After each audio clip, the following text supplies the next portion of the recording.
Alors qu'en pensent les premiers concernés, les Congolais? Bonjour Clément Bonnereau, on vous retrouve à Kinshasa, anciennement nommé Léopoldville. Parle-t-on des statues de Léopold II à Kinshasa?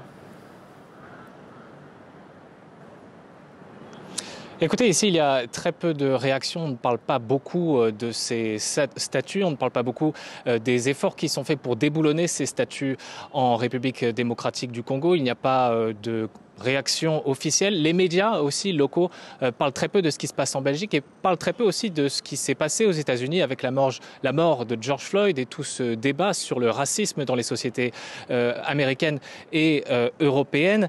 Il faut dire que l'actualité congolaise est extrêmement chargée et elle passionne les Congolais. Il y a le procès de l'affaire des 100 jours avec le directeur de cabinet du président Félix Tshisekedi qui est poursuivi pour corruption. C'est un procès qui est extrêmement suivi ici au Congo. Et puis il y a l'actualité liée à la pandémie de Covid-19 qui continue d'inquiéter. La RDC a passé la barre des 4500 cas et il y a encore beaucoup de craintes sur les conséquences économiques de cette pandémie. Alors ça ne veut pas dire que les Congolais ne s'intéressent pas à ce qu'il se passe en Belgique, ne s'intéressent pas et ne suivent pas ces débats-là. Sur les réseaux sociaux, il y a des réactions. Un certain nombre d'internautes saluent les décisions, saluent les actions qui sont menées par certains militants antiracistes pour s'interroger sur la présence de ces statues de Léopold II en Belgique. Mais beaucoup s'interrogent aussi sur la finalité de ces actions. Certains s'interrogeaient notamment mardi lorsqu'une statue de Léopold II a été retirée à Anvers, se sont demandé pourquoi s'intéresser, pourquoi se focaliser sur les morts du passé, les morts d'il y a un siècle, alors qu'aujourd'hui encore des milliers de Congolais meurent, des Congolais meurent de faim, meurent de maladie. Il y a aussi des combats qui font encore rage dans l'est du pays. Il y a des morts en Ituri, il y a des morts au Nord Kivu.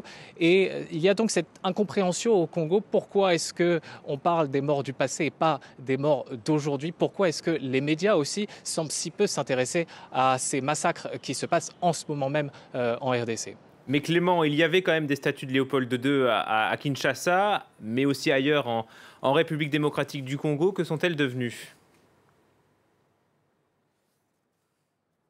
Absolument, il y avait des statues de Léopold II et d'autres monarques belges dans les principales villes du pays qui, comme vous l'avez dit, portaient à l'époque des noms différents. Kinshasa, Kisangani, Lubumbashi, Goma, Bukavu.